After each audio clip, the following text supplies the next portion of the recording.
I'm here to talk about health. Your health, my health, the health of your families and friends, especially our children. I'm actually here to talk about health, in fact, of our country.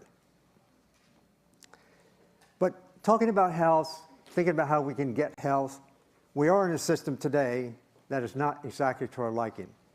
I think many of you would probably agree that we have a healthcare crisis. 18% of our gross domestic product is accounted for by the money we spend for taking care of our health. In this country, the United States has the highest per capita healthcare costs in the world. We're twice as high as the next highest country.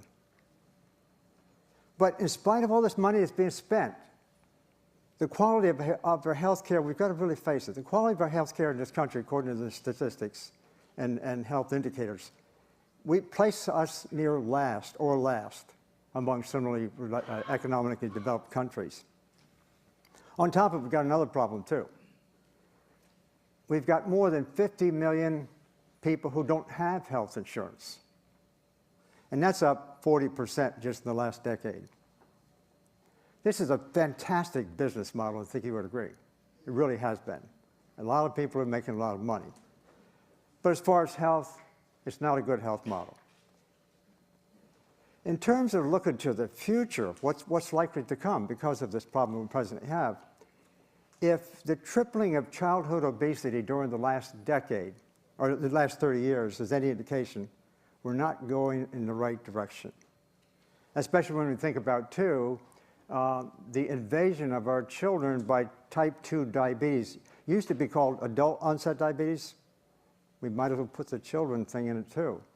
Or the 83% increase in a harsh drug like Ritalin in our children during the last 4 years. Something's not quite right. I'm talking about prescription drugs, by the way. At the present time, 9 out of 10 people 60 years of age and older are consuming at least one or more prescription drugs on a regular basis. I'm not one of them, by the way, and I'm more than 60. Neither is my wife taking drugs. Prescription drugs costs, on the other hand, have doubled in the last decade, and that's after we take into consideration adjustment for inflation.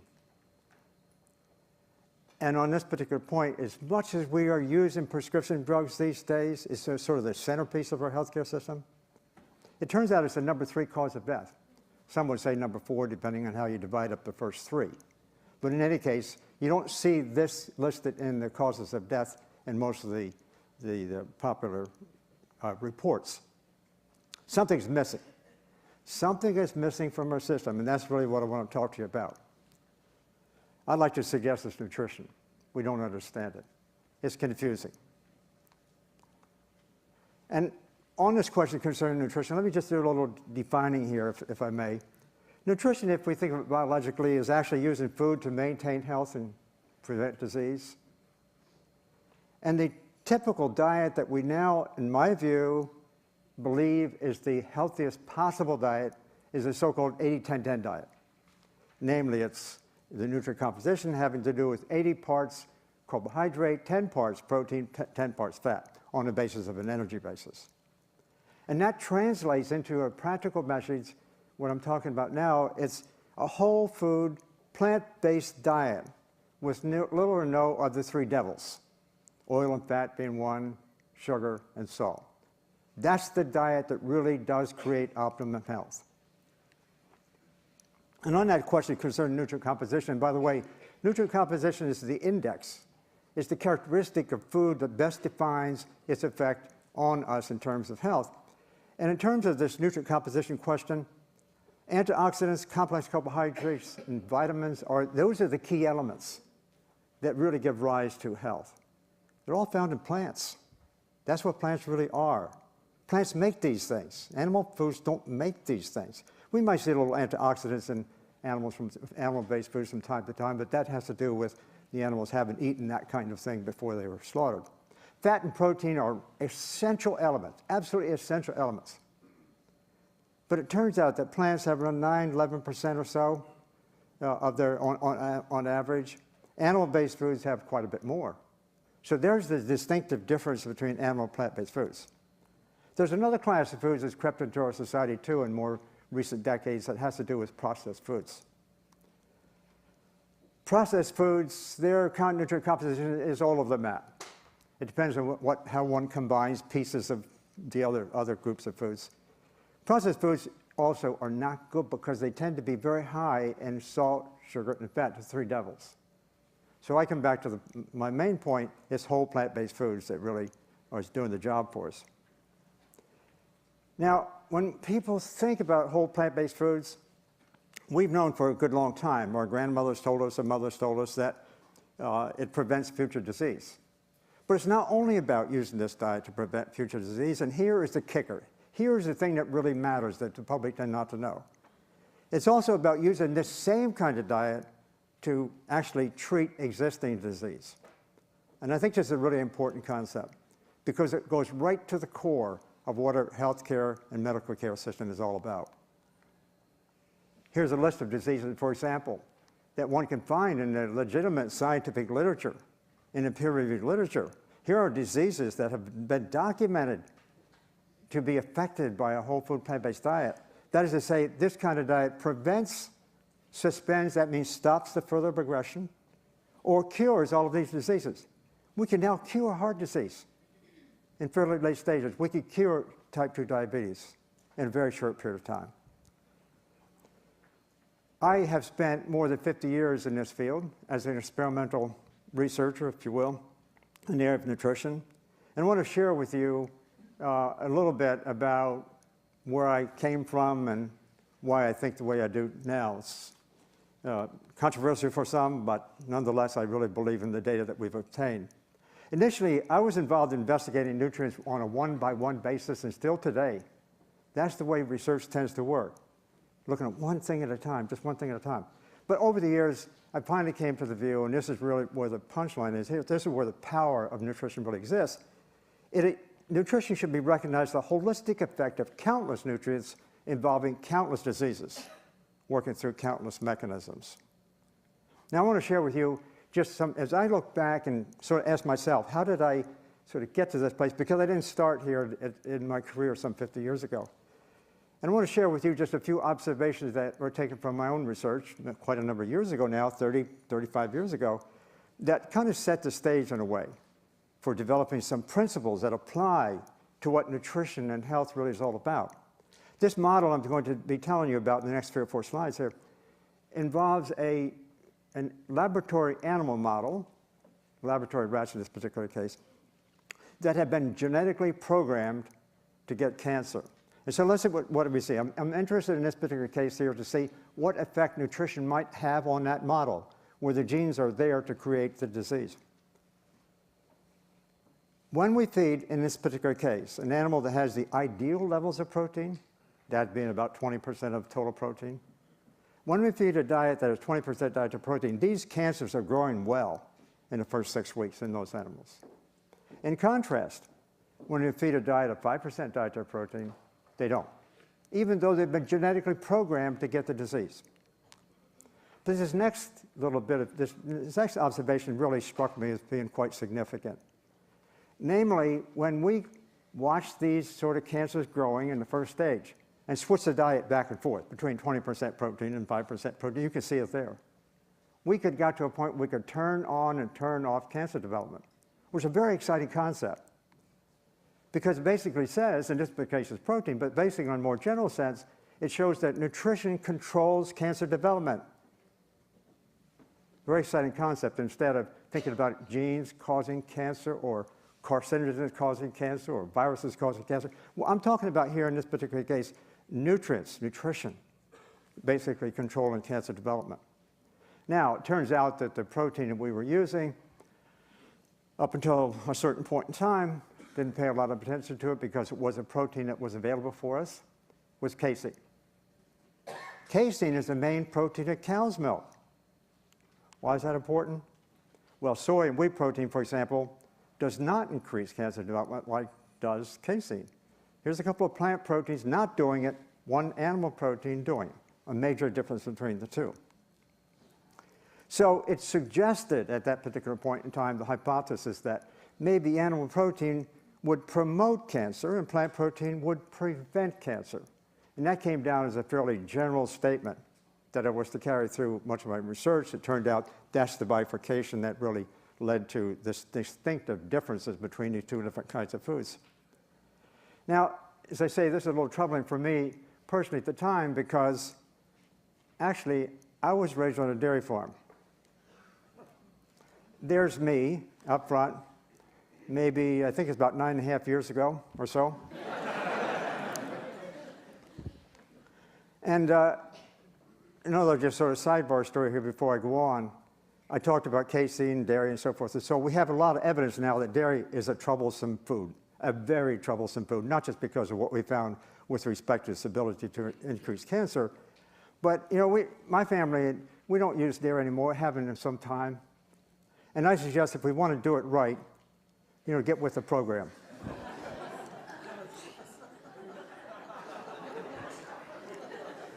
So let's go back then to the model that I was using just to tell you about some of the principles that in fact affected me and my thinking in a larger context as we went forward. Namely, in this particular case, we're looking at just not that 5%, 20% kind of thing, but we're looking at a range of protein concentrations in the food to see what happens. And you can see here that in the lower levels of protein, dietary protein from 4 to 10% in this particular case, it's not the exact amounts I'm really concerned about here, it's the inflection that I want to talk about. But with up to about 10% dietary protein, what you can see is that protein is doing its good thing. It's not creating cancer, it's not promoting cancer. Protein is an essential nutrient, we need it. Everything's working fine. So what I'm talking about here is when we consume it in excess of the amount we need. And in fact, most of us humans actually live in that red zone where we're consuming in excess of what we need. So that 10% is enough, really is enough. And that actually is provided by a diet made up of whole plant-based foods. If we're consuming a diet of whole plant-based foods, we're actually getting the ideal levels of protein. We don't need more. But unfortunately, 95% of us, according to the national statistics, are consuming in excess of what we need, and we do that by actually consuming animal-based foods. Now I want to just take you to just another little idea here coming from these experiments that I found very interesting. Just a little schematic, so just treat it as a schematic. I've just sort of given you two clusters of cells. One cluster of the red cells, those are the ones, let's argue, let's propose, they're the genetically programmed cells that give rise to cancer. The seed has been planted. The immunogenic event has occurred, okay? Those are the cells that are programmed to get cancer. The blue cells are normal cells. So on the left, we've got a high dose, let's say a high dose of genetically prone cancer cells. On the right, we've got a far less dose, just a little bit. Now, if all else is considered equal, if nothing else has changed beyond that point, obviously the one with the highest dose of the genetically programmed cancers are going to get more cancer. Fair enough. The ones on the right get less cancer. So in that particular case, it's legitimate to say that genes cause cancer. All diseases really start with genes at some fundamental level. So in this case, we can say genes cause cancer. Sort of makes sense. However, look what happens when we get to that stage. And now, you know, our genes are constant over a lifetime, more or less. But we go beyond the genes. If we look in this particular model here, it turns out that if you take the cells on the left, where there's a very high degree of genetic concentration of the cells, feed them the low protein diets, we get less cancer, not more. In other words, completely just switch it. So what really matters here is not the genes. What's mattering in this particular case is the expression of those genes. That in turn is controlled by nutrition. And that is really one of the most fundamental properties of nutrition across the board, not just in this particular model, but in this particular model, it was actually a key. It was a key, it was a lead-in, in fact, to a larger consideration. So nutrition controls cancer genes. It controls genes across the board. It's really quite interesting for all kinds of diseases. And so we could say nutrition trumps genes. That's my view, and we have lots of evidence now to really make that point. It's something we can do about rather than something we can't do anything about. And it turns out there's a list of these same diseases, again, that all basically start with genes controlled by nutrition. So I have a question in the current conversation we're having now. If nutrition controls genes, then why are we spending so much money for genetic research? In my estimations, a rough approximation, we're spending at least 100 times the amount of funding for genetic research than we do for nutrition research. When in fact it's nutrition that actually gives us the health. It's not the genes. Genetic research, of course, makes money. Or at least there's the perception of those who are making this money available that in fact it's doing that. Nutrition research only makes health. So it comes down to this. How do we understand nutrition? As I said in the beginning, it's about looking at one nutrient at a time. And we see that every day. The recommended dietary allowances, this nutrient, you need this much, food labeling. It's actually led to a vitamin supplement industry, as a matter of fact. A $30+ billion industry. We now know that nutrient supplements really don't do the job. That's not what we need. I like to say, let's call that an old paradigm. The practice of medicine is the same sort of argument. At the present time, our health system, our medical practice system is reductionist in nature. We think about single causes, single biomarkers. You go to the doctor, he tells you how much cholesterol you have, how much blood sugar, as if these are really things that count and all by themselves. Or single diseases, that's how we give them this international classification of disease code. Doctors get paid according to what they diagnose. By our thinking of health in terms of one thing at a time, in a narrow little context like that, what it means is, okay, well, now we're going to find one thing to cure things. We make drugs with all their side effects. That becomes the primary means of health maintenance. So I'm going to suggest we're at the threshold now. We can be at the threshold now of actually transforming the entire healthcare system and think of it a different way. Think about what we can do, and that's really about nutrition.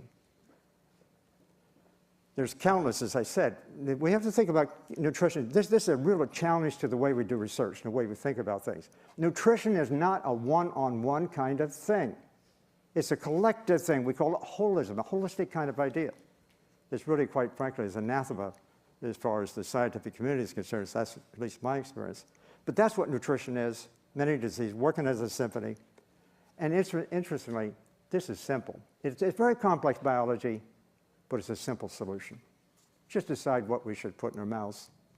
A whole food plant, vegetables, fruits, grains, and legumes. Don't add back to oil, fat, and sugar. It's a lot cheaper. It really works. And as far as coming back to my initial thesis is concerned, we now have information, empirical data, to actually show that if you take a group of people, I've been involved in a couple of these tests now. If you take a group of people, give them the right food, the things that happen to us, whether we have a disease or not, are remarkable. You can see these things within a week or two. Cholesterols go down, body weight drops off, and I'm going to say that should be the future of medicine. Or let's say, I don't like the word medicine. Let's say it's the future of food and the future of our health. Thank you.